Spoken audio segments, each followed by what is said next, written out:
આજના સમયમાં લોકો આરોગ્ય પ્રત્યે ખૂબ જાગૃત બની રહ્યા છે. આ ખાદ્ય પદાર્થમાં પોષક તત્વોની અછત દૂર કરવા માટે માઇક્રોગ્રીન્સ એ ઉત્તમ વિકલ્પ છે. માઇક્રોગ્રીન્સ એટલે કે 7 થી 14 દિવસમાં તૈયાર થતું નાનું લીલું શાક. તેમાં વિટામિન, પ્રોટીન, એન્ટીઓક્સિડન્ટ અને પ્રોટીનથી ભરપૂર હોય છે. પહેલું, ઓછા સમયમાં વધુ પૌષ્ટિક મળવું. બીજું, ઘરો માટે શાળામાં સરળતાથી ઉગાડી શકાય તેવું લીલું શાક ઉત્પન્ન કરવું. ત્રીજું, પર્યાવરણને નુકસાન કર્યા વગર ઓર્ગેનિક ખોરાક ઉપલબ્ધ કરાવવો. ચોથું, વિદ્યાર્થીઓને કૃષિ પ્રત્યે રસ જગાડવો. સાધન સામગ્રી: બીજ, મૂળા, ચોળી, ગુવાર વગેરે. પાણી, બોટલ, ટ્રે, વાટકા. પ્રકાશ માટે સૂર્યના કિરણો અથવા લાઇટ.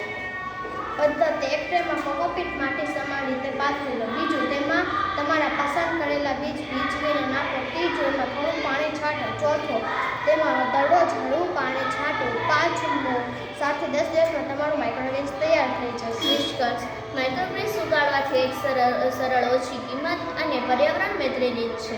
તેનાથી આરોગ્યમાં સુધારો થાય છે અને સ્વચ્છ પર્યાવરણ જળવાઈ રહે છે.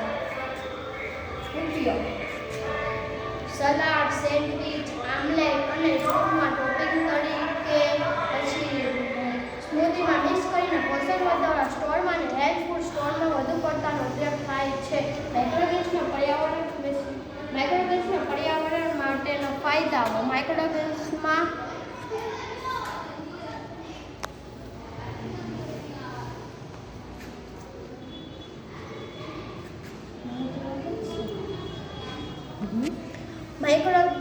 વિટામિન A, C, E અને કેલ્શિયમ, પ્રોટીન, લોહ, એન્ટીઓક્સિડન્ટ વધારે પ્રમાણમાં હોય છે. તે આપણા શરીરમાં જરૂરી પોષક તત્વો પૂરા પાડે છે. મેથી માઇક્રોગ્રીન્સ આપણા